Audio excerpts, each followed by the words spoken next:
Good morning. Come to you today, talk a little bit about my two-day workup at the University of Florida, hence the shirt.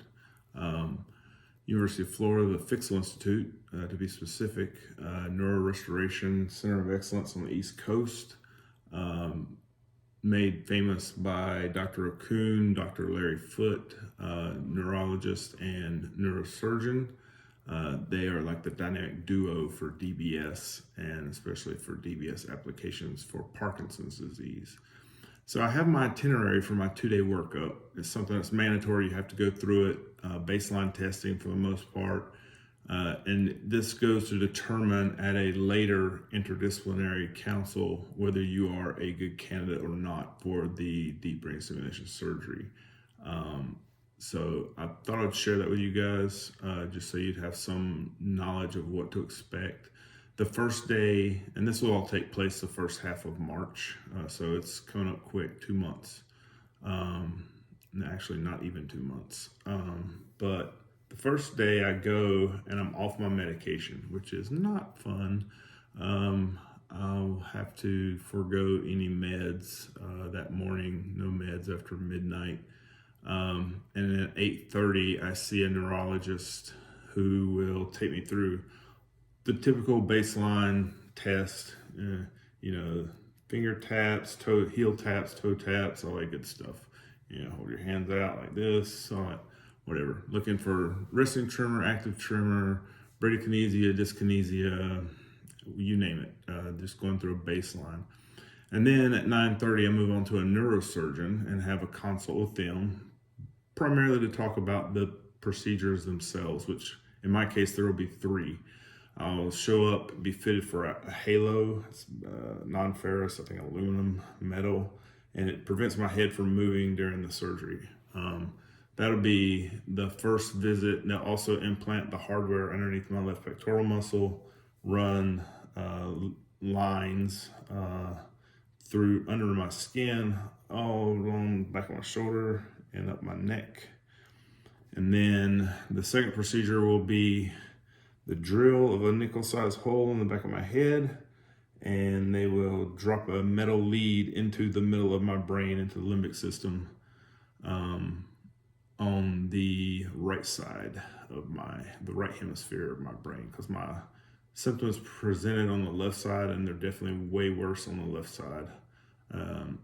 So they'll do that first, and then I'll heal, go back, and they will then put another lead in on the left side of my brain, left hemisphere, yet another hole. So that's the 3 procedures in a nutshell. Hour and a half consult there with the neurosurgeon, and then I move on to psychiatry. Almost tripped up on that. Psychiatry. So this is basically, I'm assuming, an inventory of mental health, where are you now with mental health? Very important, like I've said before, unfortunately for the Parkinson's community, Parkinson's and depression are like this. They go hand in hand with all the chemical imbalances in the brain and all the stuff going on. I was diagnosed with adjustment disorder when I first got diagnosed. Just the whole, the heaviness and the doubts and the fear and the stress of having the diagnosis, at an early age and not knowing what that means by way of work, relationships. Do you have kids? Do you not have kids? Do you keep working? Like all kinds of stuff. So that's obviously super important. They don't want someone who is in crisis, by no means, going through this, what could be a stressful procedure. So it's an important step on your mental health, gang. I go see my psychologist, my counselor, tomorrow. The VA pays for that. I went through the VA community care program because I can only see my psychiatrist at the VA like once every quarter, and once a month if I'm like in dire need, which I'm not, thankfully. But by doing the community care, I actually get to see my counselor as much as I want. There's been times I've gone once a week. Now I'm every other week, and it's perfect. So very appreciative to have that mental health counseling when I need it, and that it's covered by the VA. Then 1 p.m. Neuro Psych Eval, and that's the rest of the afternoon. I've been through neuropsychology before. I've had 2 neuropsych evals done, both in Charleston and MUSC by different neurologists. And it's pretty interesting stuff. I can't wait to talk to these guys, specifically about my undiagnosed ADHD. I think that would help me out a lot. It's just the timing of DBS and all that kind of stuff. I don't want to add meds just for the sake of, let's treat something and potentially get in the way of the bigger picture, which for me is the quality of life benefit to having the DBS surgery. I've lived this long with what I'm pretty sure is ADHD. I'm sure I can keep on going the way I am, as crazy as that may be.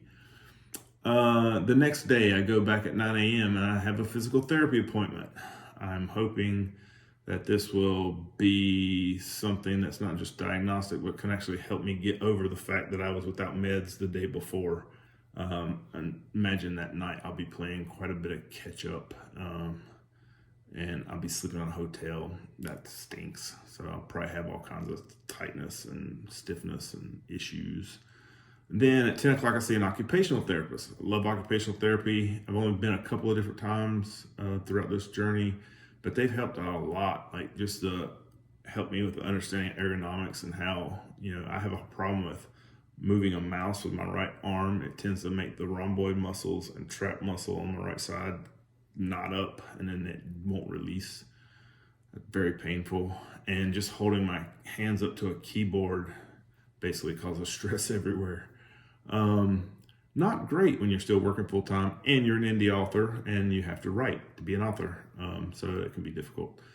After that, I have a speech therapy appointment at 11:45. And interesting enough, right behind that with a different teammate at UF, I have a swallow evaluation. And I've seen that done in tandem. And I've done it in tandem before outside of UF, but this is pretty cool. They have it broken up. Fortunately, I think I shared in a previous video, before my diagnosis and even before going on agonist drugs and carbidopa, levodopa, every day around 3 o'clock, my voice would go out.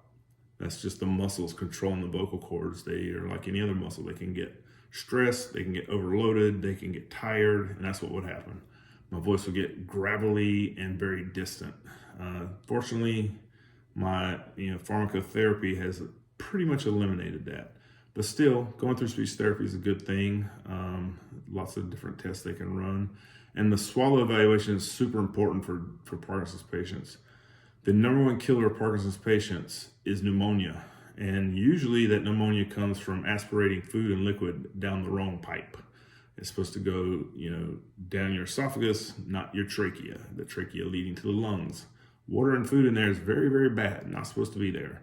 But I know that I have aspirated both food and liquid down the wrong way, and it's not a fun day. And if it persists and is a chronic thing that happens every time, let's say, or every other time you try to swallow, even swallow your own saliva, which we automatically do all the time, all day long, without even realizing it, that's a real problem. And so they'll do the swallow evaluation, most likely sit me in front of an x-ray, drink some barium or something. I don't know, I've done it before, it's been a while. 3 p.m. I meet with a social worker.